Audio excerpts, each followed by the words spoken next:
Welcome to Not a Gray Whisperer podcast. This is your host, Katie Ray. I am joined with Dunedin's favorite, Heather. Hey, Heather. Hey, girl. So, have you been on a podcast before? Yeah, this is my fifth. Oh, awesome. So you're like, oh, I know this shit. You're like, but what are we talking about? We're talking about you today. But it's really, we met at an event. We've stayed connected. Your nonprofit Hope Grove is now booming in Dunedin. I think it was just starting when I first met you, right? Yeah, I was doing the build out. Okay. So I hadn't even opened yet. Yeah, super cool. So we're going to just talk about a little bit of that and then just your journey really getting into that. So where'd you grow up? Northern Virginia, right. by the suburbs of DC. Super cool. Yeah. What brought you to Florida?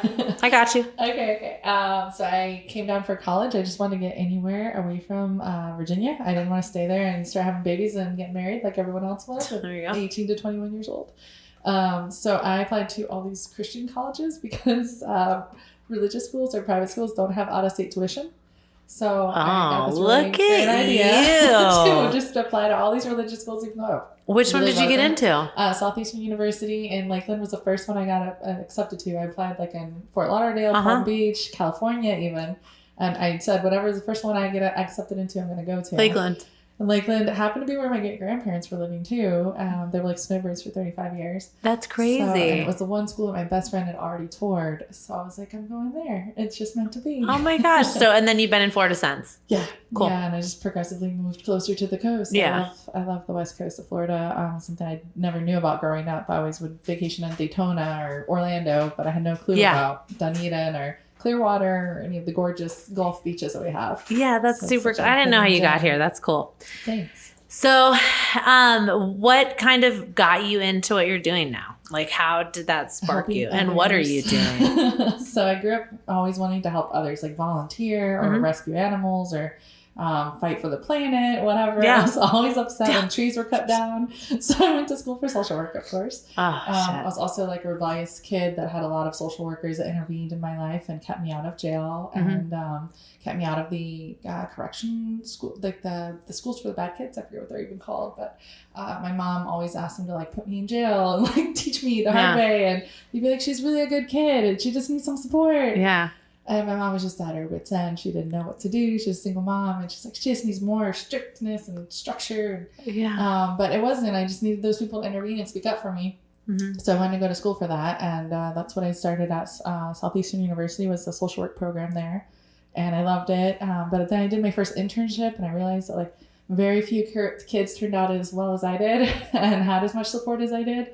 And it was a very depressing cycle of watching the same kids come back in.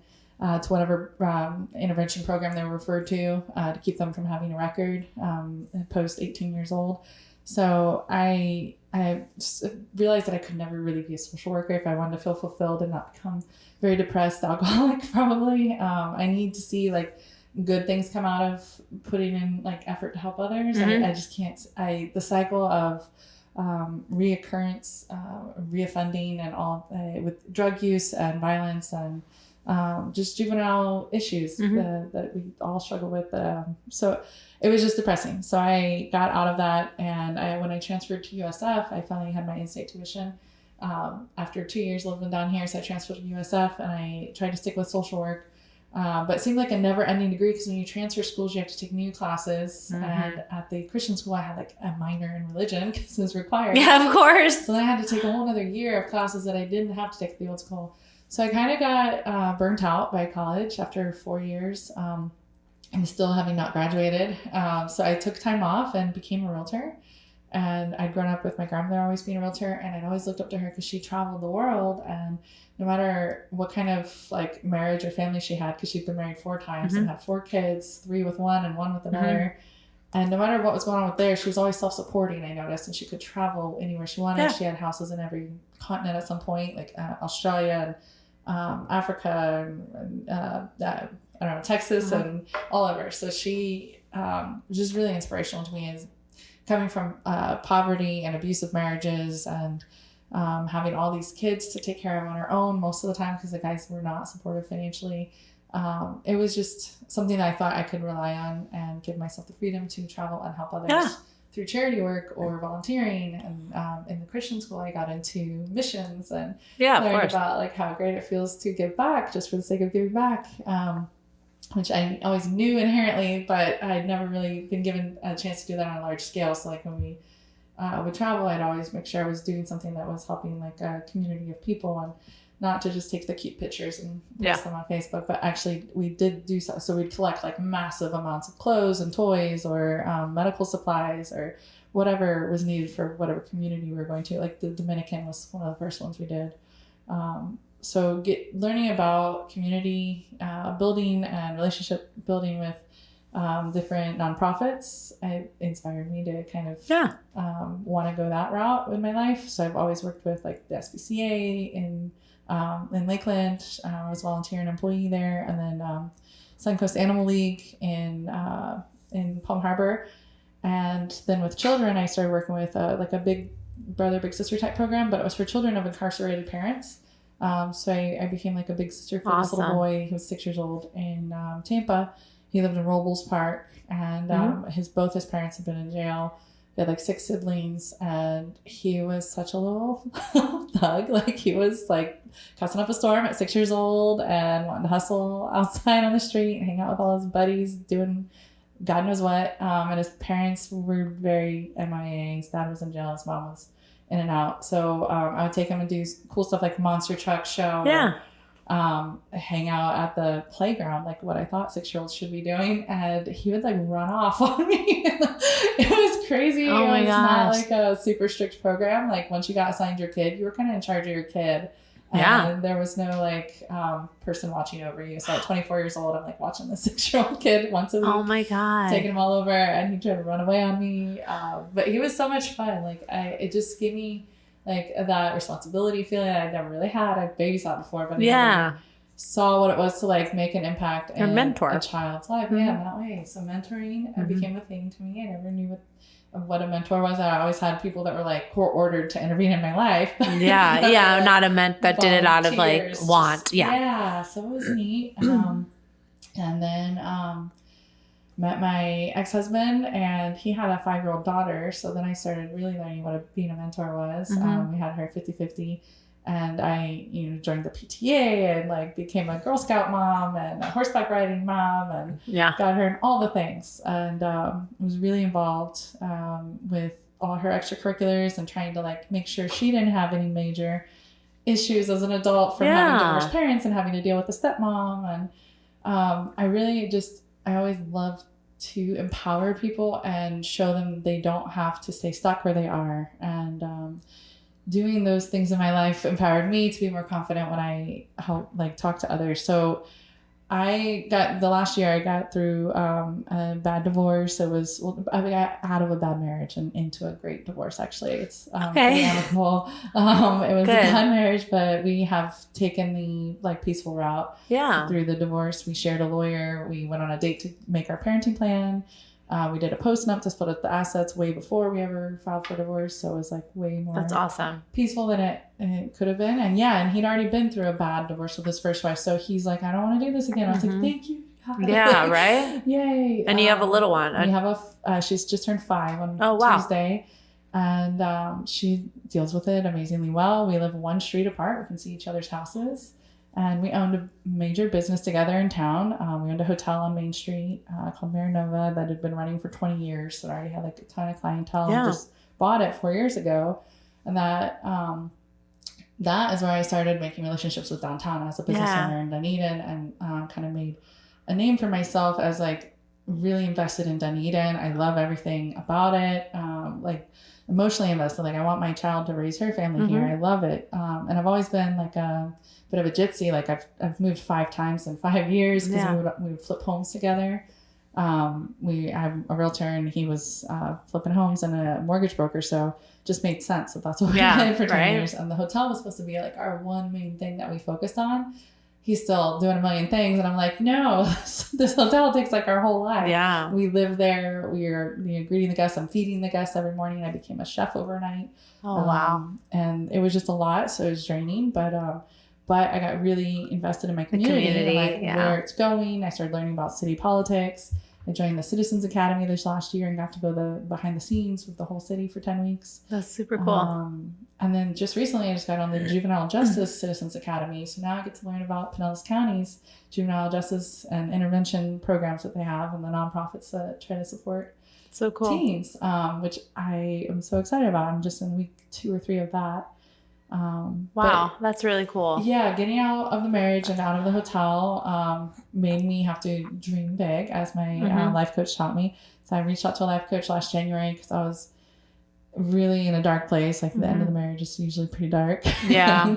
Well, because you're closing a chapter and you're wondering where the next one is. Because you have all this vision of so many things and then everything's changing. So you're like, where am I? Exactly. And I was like, who am I without him? Because my last 10 years have been all about building up all the businesses he had or we bought together.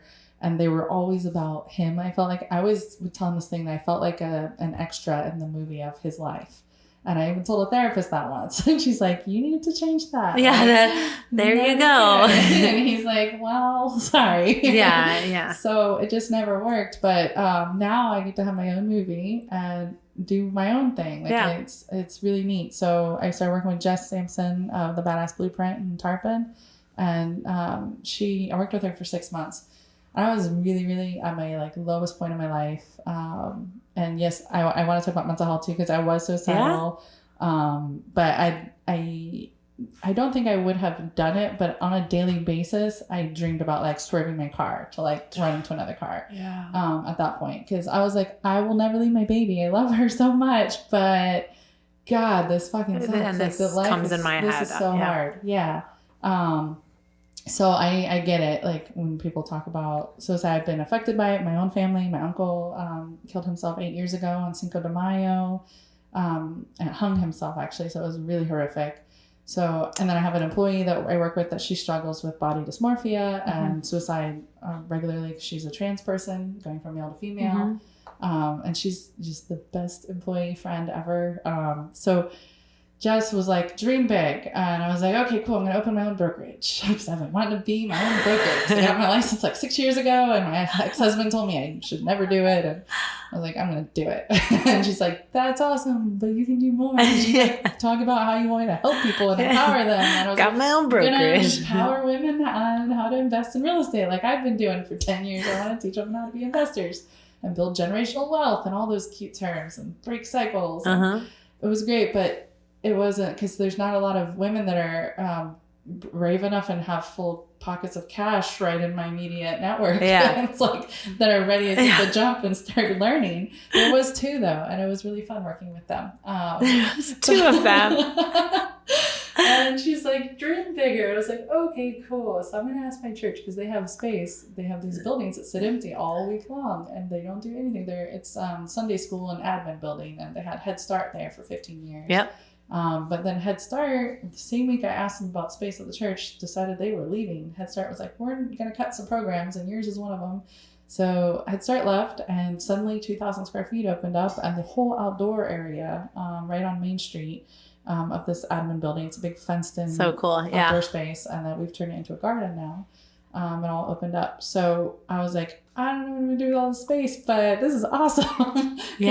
Church rent rates are way lower than the average commercial rent for a Main Street location. And Dunedin is booming. So I decided that I was going to make like a little school there, and then maybe a little co-working space. And then it just morphed into a large co-working space focusing on mental health support with workshops, support groups, like therapist-led ones, and pop-up events, space for other small businesses to host workshops or educational classes, whatever they want. And during that, you did courses for yourself with nonprofits and stuff. With AMB. You did things to learn more about how nonprofit. Well, so I didn't even know it was going to be a nonprofit at first. I thought it was just going to be just organization. Space there. But then the church threw in that, like, hey, by the way, you need to be a nonprofit if you rent from us. Okay. So you're like, now so that they're like an idea. Whoa, I don't know anything about the nonprofit world. So I started researching nonprofits and co-working spaces and women community spaces. And I found A&B Stevens Space Empowerment in Clearwater, Largo, Clearwater. And then I know she has her second space opening in Palm Harbor now. So I reached out to her, and I was terrified to like meet with her because I was like, this is like some big boss lady, nonprofit founder. I love that. And I met with her, and she's so sweet. I know, she's and I was so like, sweet. oh dear God, thank you for helping me. Because I was like, can I open a nonprofit? Do I just file Do I just letter? do it? What do I do? She's like, yeah, you're fine. You'll do it. Okay, so the original idea wasn't even nonprofit, but No, it I kind wanted of it to be turned out awesome. community-based, Yeah, but I didn't want to jump in nonprofit world because I didn't want to like do something I have no clue about. Yeah. But it worked out fine. I asked Ambi a lot of questions for 3 months. She built a website for me in a day on Wix, and I was like, thank you. This is amazing. I guess this is what we're doing. I'm going to jump in and do this now. And that's super cool. I had a contractor start building out the space last July. And they turned it into this gorgeous modern co-working space that feels very warm and welcoming. And I had a bunch of other people come in and collaborate. So I have like Kaylin Ingram did my mural and my logo design. Wonderful. She's done my last 4 business logos. We had flower shops and a hotel that she designed logos for. So she's wonderful, and she made me this inclusive orange slice that is like skin tone colors. And oranges for tying into Dunedin. Huge, so orange everything. I ended up naming the business Hope Grove. So like Hope grows here and all the things. So it's been a really cool thing that has just morphed into like so much more than I imagined it could be. How hard is it every day though? I mean, I feel like I'm drowning some days, but it's also wonderful. It's a good, I don't want to say good drowning, but so I have to step back and like get back to what worked for 6 months last year. When I was working with my life coach, I was meditating, journaling. I was going to say your mental health, you need to. Mm-hmm. I was so mentally healthy that I thought I didn't need to do that shit anymore. And you definitely have to keep up with it to stay there. So I was so self-aware of like how easy it would be to get back into it, but I let it slide for like 6 months, and then life happened. Sorry, my dad passed. I'm sorry. Suddenly, like last November. I thought I could talk about. I know you're okay. It's okay. It's a real conversation. So life happened, and I did not deal with it as well as I could have if I had been like staying on top of what works, like staying like healthy, like working out at least 15 minutes a day was working really well for me, and like sleeping and drinking water and all those things that you start to let like lose yourself in new business in general, but nonprofit on top of that was really overwhelming. I had to take all these classes to learn about like what a board is and how to work with the IRS, what a 990 is, and filing some form with the Department of Agriculture to take contributions. Like you're pouring everything into things. That where nothing's pouring back into you. Yeah. So then my dad died suddenly in November from a heart attack. And I hadn't talked to him in like 2 years. We've been estranged because of business and stuff with my ex-husband. So, so I felt really guilty. Yep. And I still do, obviously. Yeah, I mean, you're grieving still, of course. Yeah. So that happened in November. The divorce finalized that same week. And oh, wow. It was a lot. It was like October 18th, my business opened. October 29th, the divorce finalized. November 3rd to the 7th, my dad died in the hospital. And then I moved February 1st to my house that I own.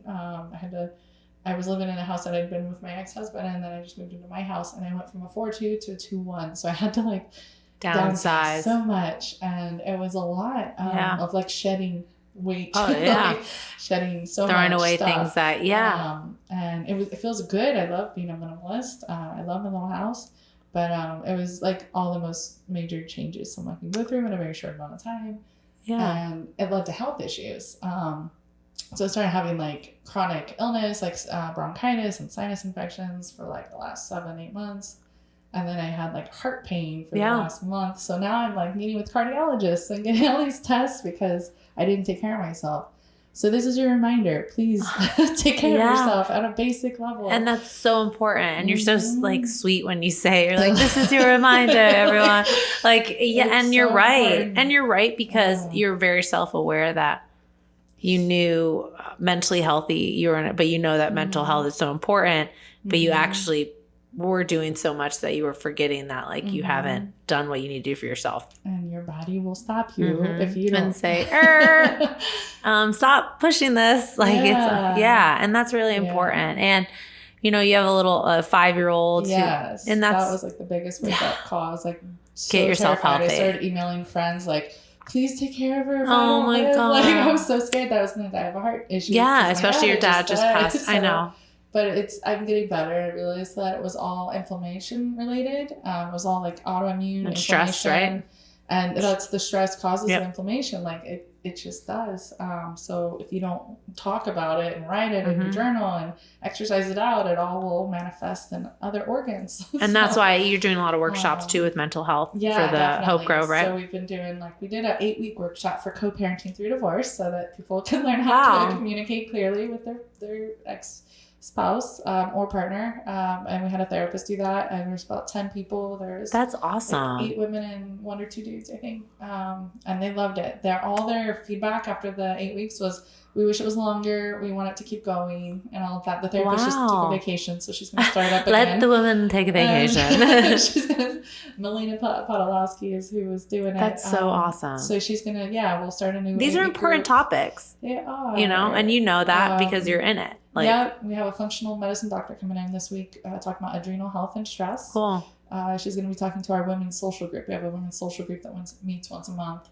And most of the stuff is free or very low cost. So like the support group with the therapist was $15 a session, but like the adrenal health talk and the social group are all free. Pretty cool. So we really try to be like low barriers to entry or no barriers. You're doing it. Yeah. Feels good, but take care of yourself, right? And that's the reminder to people. Yeah, like keep doing your dream, but don't forget about you. Yeah. And you're helping the community. I love Dunedin. You can't help as much people as if you're right. out with doctor's appointments and health issues or stress or whatever. Take care of you so you can help the most amount of people. I love that. That's what I was going to say. Like, what's your nugget? But I'm pretty sure that's your nugget. Like, that's it. That's the one. Here's my nugget. It's definitely become that. Yeah. Yeah. But I think, being so self-aware that you are, it's like, you knew when you had, like, when times were tough, like what I had to do, and things are going to happen that are hard and you have to grieve and you have to go, but you're aware of it. It's just having to go through it, right? Yeah, it's definitely. And the whole point of Hope Grove was to help people build community and support. So definitely that's what helped me make some of the biggest life changes, has been having that support system of strong women mostly, and one trans person that's pretty amazing. So it's just having them to vent to and throw ideas out, like, hey, I got inspired to do something new and crazy with the business. Like, I want to make it totally free at the co-working space. They're like, I love that idea because we're going to get people in, and then I can start charging just for dedicated desks instead. Yeah.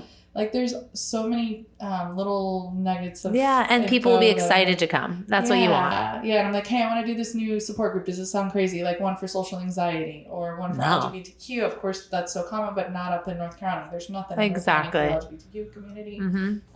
So I love knowing that I have like the support of solid, strong women in my life that will always lift me up and be there for me. They step in to take care of my child. Help me like make meals, like they all just helped at different stages in the last year. And you know what community is about. It's so important. So I want people to come to Hope Grove, build their community through networking or support groups or education or whatever, and have something to rely on when life gets hard, so they're not getting to the point of crisis. I want that everyday mental health maintenance that we all forget about when we get busy with life, taking care of little ones or our new businesses or whatever. And you're so right with that too, because like, you're not saying you're going to have an easy life. You're just helping you prepare for when things do get hard. You have that support in place. Yeah. And I love that. Where can we find you, Miss Heather? So I'm on Instagram, Facebook as Hope Grove Dunedin. And then hopegrovecowork.com is our website. And my phone number is 727-677-9917. Look at you giving your digits out. Call her. You can find Heather. I'm like, call her. They're all like, Heather gave me her digits. You're like, I'm not giving people my cell phone. Find Heather at Not a Great Whisper podcast, at The Real K Ray, katieray.com. I can't wait to see the place. I was in Dunedin the other day and you're like, are you down the street from me? So I will definitely stop by. You're like, where are you? I'm excited to see the space. And, community is so important, I think, in any stage in your life. And I love when people really focus on that and just being good to the people around them and supporting them. Yeah. So loving it. Thank you. And we are at BK Creative Studio in Ybor. And Miss Heather, thank you for your time today.